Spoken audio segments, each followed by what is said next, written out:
Congress party senior నేత MP Uttam Kumar Reddy ప్రతిజ్ఞ చేశారు. వచ్చే ఎన్నికల్లో హుజూర్ నగర్ నుంచి పోటీ చేస్తున్న తనకు 50,000 మెజార్టీ ఖాయమని, అంతకు ఒక్క ఓటు తగ్గిన తాను రాజకీయాల నుంచి తప్పుకుంటానని ధీమా వ్యక్తం చేశారు.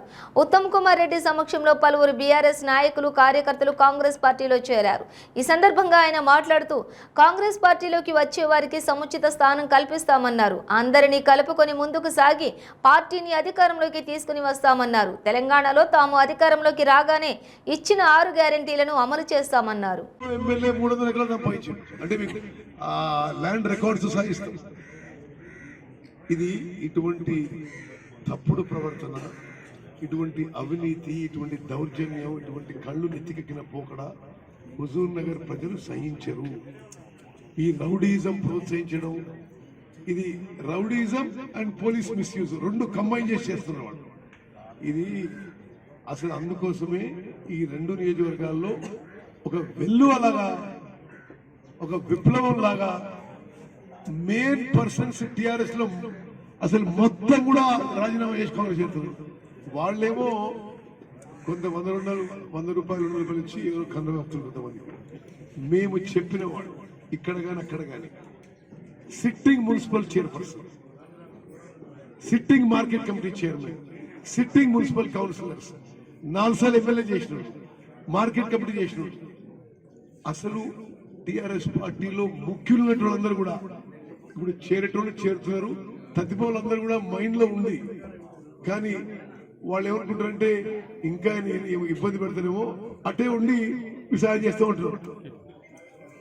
మరి ఈ వాతావరణం హుజూర్ నగర్ ప్రజలకి అందరూ గమనిస్తారు. ఉత్తమ్ కుమార్ రెడ్డి మంచి చేసినా చెడు చేసినా, ఏది ప్రగతి విషయంలో కొన్ని చేయలేకపోయినా ఎవరిని ఇబ్బంది పెట్టలేదు.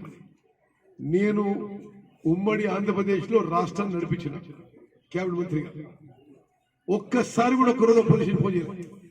ఈయన ఇట్లా చేయి, ఆయన ఇట్లా చేయి, తప్పుడు కేసు పెట్టు, కొట్టు, ఆయన చేయి. వీళ్ళు ఫోన్ చేసి చెప్తారట, మీరు నమ్మరు. వీళ్ళు ఫోన్ చేసి పొలం తీసుకుపోయి కొట్టు, కానీ రక్తం రావద్దు, పొలంలో బట్టలు ఇప్పి కొట్టు అంటే వీళ్ళందరూ మర్చిపోతారా? అంటే ఇది ఈ పోలీస్ స్టేషన్ లో కొట్టియడము, తప్పుడు కేసులు పెట్టియడము, హరాస్ చేయడము ఎవ్వరూ మర్చిపోరు. బిడ్డ మీ సంగతి చూస్తాం, ఎవరిని వదిలిపెట్టాం. ఇది మాత్రం గ్యారంటీ.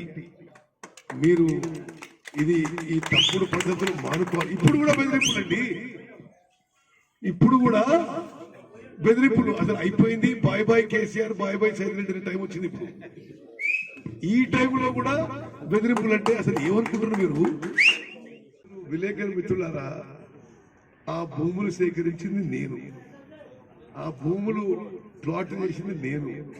మిమ్మల్ని రాత్రిపూట రహస్యంగా పట్టాలు ఇచ్చిండు ఏదో చెప్తున్నాడు, ఆ భూములు ఇప్పించింది నేను. వీళ్ళు వచ్చినాక 1 సెంటు భూమి కూడా ఏం చేయలేదు. మీకు ఆ భూములు మేమే ఏర్పాటు చేసినాం, ఇల్లు కూడా మేమే కట్టిస్తాం. ఇప్పుడు ఉన్నవాళ్ళందరూ మీరు బాబాయ్ చెప్పాల్సిందే. ఇప్పుడేమో ఆయన ఏం మాట చెప్పినా నేనేమంటారంటే, మీకు కట్టిస్తే ఈ 4 ఏళ్ళు ఎందుకు కట్టి అడుగుతున్నా. మీకు ఇచ్చే ల్యాండ్ పట్టాల కాగితాలు కూడా పొజిషన్ సరిగిస్తలేరు. వాళ్ళందరినీ పంపించి పంచాయతీలు పెట్టించి ఈ 4 ఏళ్లలో మరి ఇంత పెద్ద పెద్ద మాటలు మాట్లాడుతున్నారు కదా. మేము చెప్పిన మాట నిలబెట్టుకుంటాము. ఈ రోజు నేను మీకు మాట ఇస్తున్నా, నేను హుజూర్ నగర్ ఎమ్మెల్యే కాబోతున్నా. మీ అందరికి కూడా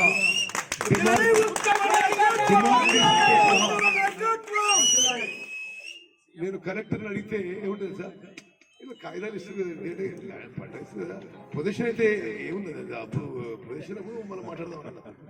ఓకే, పొజిషన్ మేమే ఇస్తాం, బౌండరీస్ మార్క్ చేసి ఇస్తాం, ఇల్లు దగ్గర కట్టిస్తామని చెప్పి మాటిస్తున్నాం.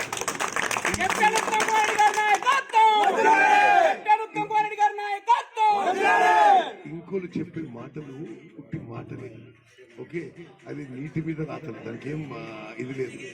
మేము మిమ్మల్ని కూడా మీ కోఆపరేషన్ రిక్వెస్ట్ చేస్తున్నాం. మీరు ఈ సమాజంలో చాలా కీలక క్రియాశీలక పాత్ర పోషించేవాళ్ళు. మీకు ఇప్పుడు రాజకీయం చేస్తున్న వాళ్ళందరి గురించి తెలుసు, ఉత్తమ్ కుమార్ కూడా తెలుసు. ఏది సమాజానికి శ్రేయస్కరము ఏమ్మా ఏది మొత్తం సొసైటీకి హుజూర్ నగర్ శ్రేయస్కరమో మీరు ఆలోచన చేసి మీరు కూడా మీ ఓట్లు మీ మద్దతు మాకు ఇవ్వాలని రిక్వెస్ట్ చేయాలి. ధన్యవాదాలు.